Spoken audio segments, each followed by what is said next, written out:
अर्थात वो चेतन है, वो अपनी इच्छा से जुड़ा रहता है, उसको कोई रोकने वाले नहीं है। ये बात समझनी है हमको।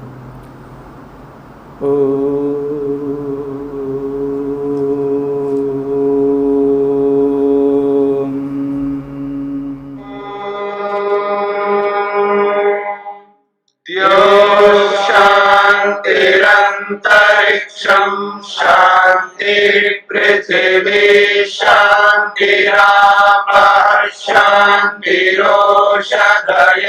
शान्तिः वनस्पतयः शान्तिर्विश्वे देवाः शान्तिर्ब्रह्म शान्तिः सर्वं शान्ति शान्तिरेव शान्ति क्षमा शान्तिरेधि ॐ शान्ति शान्ति शान्तिः।